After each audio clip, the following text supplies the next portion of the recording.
A ver, ¿cuántas veces no te ha pasado que quieres entender bien un tema importante? Lees noticias, documentos, buscas información, pero como que no terminas de captar la idea central.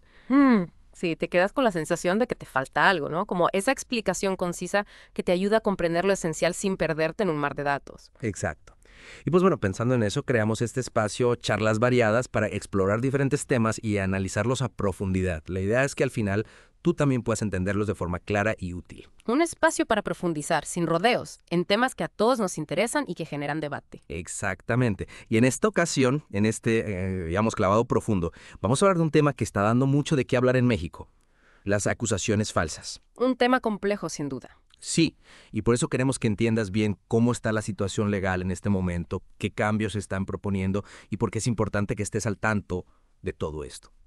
Y bueno, ya entrados en materia, esa charla también te dará una idea de lo que puedes encontrar en nuestro canal Charlas Variadas. Así es. Queremos que conozcas el tipo de análisis y discusiones que proponemos. Para preparar esta presentación, hemos revisado documentos legales como el Código Penal Federal y algunas leyes estatales, análisis de expertos y noticias recientes. Un buen conjunto de fuentes para tener una visión amplia. Sí, nuestra meta de hoy es desmenuzar todo esto para ti, explicarte claramente cómo se está manejando el tema de las acusaciones falsas en México, qué se busca cambiar y por qué es tan relevante, especialmente cuando hablamos de igualdad de género. Un tema sensible, sin duda. Totalmente. ¿Listo para empezar a explorar este tema? Listo. Y creo que para empezar, lo primero es entender qué dice la ley actualmente en México sobre las acusaciones falsas. ¿Nos podrías dar un panorama general de lo que encontramos en los documentos legales? Claro que sí. A nivel federal, hay dos artículos del Código Penal que son clave. El primero es el artículo 247. Ajá. Este artículo castiga a quien declara algo falso ante autoridades que no son judiciales, pero que están en funciones. O sea, no solo jueces, sino cualquier autoridad. Exacto. La pena puede ir de 4 a 8 años de cárcel y también una multa. Y aunque este artículo no hable específicamente de acusar falsamente de un delito, lo importante es que ya reconoce que mentirle a una autoridad tiene consecuencias legales. Ya establece un precedente, digamos. Sí, establece que la verdad es fundamental en cualquier interacción con la autoridad. Y luego tenemos el artículo 248 bis. Este sí se centra en las acusaciones, ¿no? Sí, este va más al grano. Se enfoca en quien inventa o simula pruebas para hacer que alguien parezca culpable de un delito. La pena aquí es de 2 a 6 años de prisión y también una multa. O sea que ya hay leyes a nivel federal para castigar tanto las declaraciones falsas como la fabricación de pruebas. Precisamente. Ya existen herramientas legales para abordar estas situaciones. ¿Y qué pasa a nivel estatal? Bueno, ahí encontramos detalles más específicos. Por ejemplo, en San Luis Potosí se reformó el Código Penal para incluir un apartado dedicado a las acusaciones o denuncias falsas. Interesante. Sí, el artículo 286 pues, castiga directamente a quien acusa falsamente a otra persona de un delito, siempre y cuando se compruebe que esa acusación es falsa. La pena es de 2 a 6 años de prisión, más una multa y la obligación de reparar el daño a la persona acusada.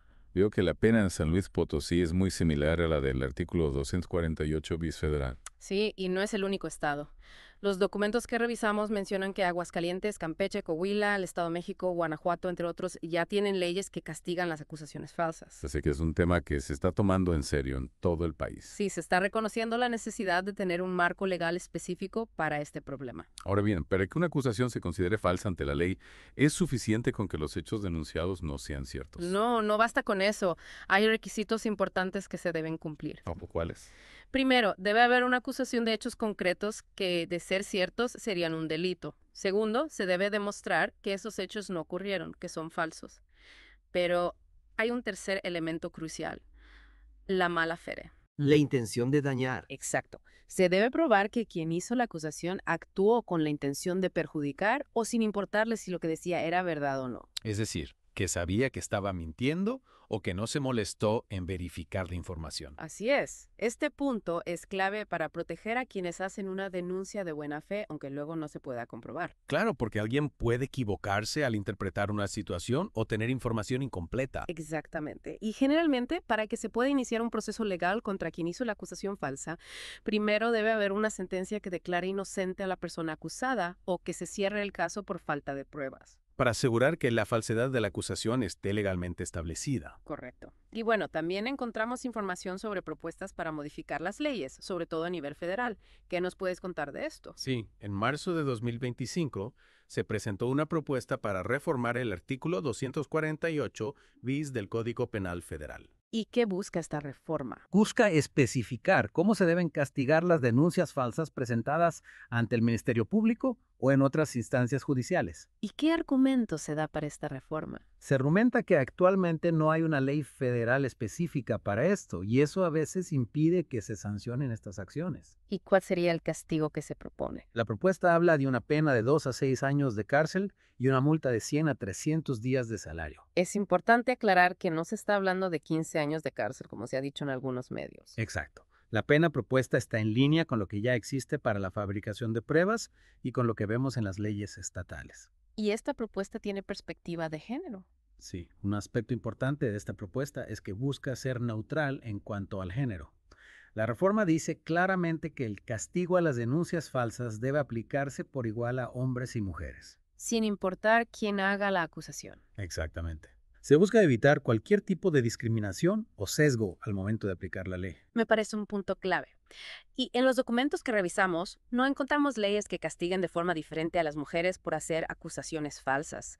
Las leyes se enfocan en la acción de acusar falsamente con mala intención, sin importar el género.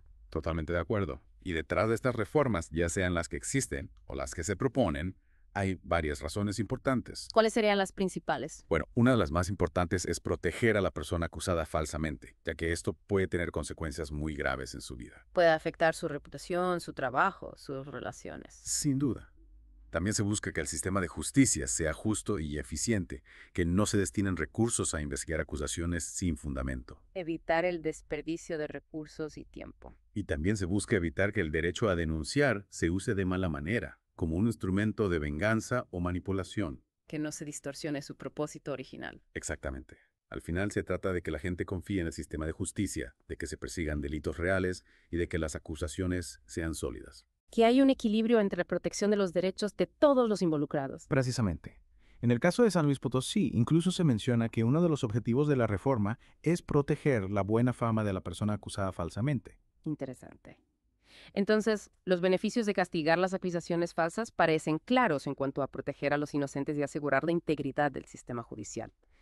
Pero, ¿qué problemas o riesgos podremos encontrar, especialmente si pensamos en la violencia contra las mujeres? Aquí es donde surge una preocupación importante. Existe el miedo de que, si las penas por acusaciones falsas son muy severas, esto pueda desincentivar a las víctimas reales de violencia, sobre todo mujeres, a denunciar. Podrían tener miedo de no ser creídas o de sufrir más daño. Exactamente. Y si nos enfocamos demasiado en castigar las acusaciones falsas, podríamos, sin querer, invisibilizar la violencia contra las mujeres o hacer que sea más difícil que las víctimas sean tomadas en serio. Es un tema muy delicado. Sin duda. Aunque la ley sea igual para hombres y mujeres, al aplicarla podrían persistir prejuicios o estereotipos de género. Es fundamental tener en cuenta ese contexto. Totalmente. ¿Y cómo son de severos los castigos que hemos visto en México en comparación con otros países o con otros delitos? Buena pregunta. La propuesta federal de 2 a 6 años de prisión es similar a lo que ya existe en San Luis Potosí. En España, por ejemplo, las penas por denuncia falsa van de 6 meses a 2 años si se acusa de un delito grave. Si comparamos con otros delitos en el Código Penal Federal, la falsedad ante una autoridad no judicial tiene una pena de 4 a 8 años, mientras que mentir como testigo ante un juez puede tener penas mucho más altas, incluso de 15 años en casos graves. Es interesante que el castigo propuesto se mantenga en un rango similar a delitos como inventar pruebas. Y es importante recordar que no encontramos propuestas de reforma que busquen imponer 15 años de cárcel por acusaciones falsas. Esa cifra probablemente se refiere a otros delitos, como el falso testimonio en casos muy serios. Exacto. Y hablando de la conversación pública en México, hemos visto casos recientes que han tenido mucha atención mediática, donde mujeres han sido acusadas de hacer denuncias falsas en situaciones de acoso o intento de violación. Casos que han generado mucha polémica. Sí, mucha discusión sobre cómo abordar las acusaciones falsas y qué castigos deberían existir. Incluso se presentó una propuesta en la Ciudad de México para castigar a quienes usen acusaciones falsas de violencia de género para extorsionar. Son situaciones que ponen de manifiesto la complejidad del tema. Sin duda. Porque por un lado se entiende el daño que una acusación falsa puede causar, pero por otro, preocupa que esto pueda disuadir a las víctimas reales de denunciar. Un equilibrio difícil de lograr. Y los análisis de los expertos en leyes insisten en la necesidad de tener pruebas suficientes en todos los casos y de no asumir la culpabilidad sin pruebas. También se habla de cómo las acusaciones falsas pueden afectar a todas las mujeres, generando desconfianza hacia la palabra de las víctimas. Es un tema con muchas aristas. Entonces, para recapitular, en México ya existen leyes que castigan las acusaciones falsas a nivel federal y en varios estados. Se está proponiendo una reforma a la ley federal para especificar aún más este delito, manteniendo la idea de que se debe castigar por igual a hombres y mujeres con penas de cárcel de 2 a 6 años. Y para que una acusación sea considerada falsa legalmente, no basta con que no sea verdad, sino que se tiene que demostrar que la persona que acusó actuó de mala fe. Así es. Y aunque es importante proteger a las personas de acusaciones sin fundamento y asegurar que haya justicia, también es fundamental considerar cómo esto puede afectar a las víctimas reales de violencia que podrían tener miedo de denunciar. Es un tema complejo que requiere mucha reflexión. Totalmente de acuerdo. Y ahora la pregunta para ti que nos estás escuchando es, con las leyes actuales y el debate sobre posibles cambios, ¿cómo crees que la sociedad mexicana puede encontrar un equilibrio entre castigar las acusaciones falsas y proteger a las víctimas reales? ¿Cuáles crees que son los mayores desafíos para abordar este tema de manera efectiva sin dejar de apoyar a quienes han sufrido un delito? Son preguntas que nos invitan a la reflexión. Y si te interesa este tipo de análisis a profundidad sobre temas complejos, te invitamos a suscribirte a nuestro canal Charlas Variadas. Queremos crear un espacio donde podamos analizar diversos temas con seriedad y respeto, buscando entender diferentes puntos de vista y generando conversaciones significativas.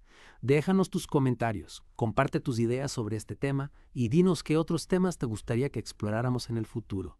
En Charlas Variadas queremos ofrecerte diferentes perspectivas y análisis, así como lo hicimos hoy.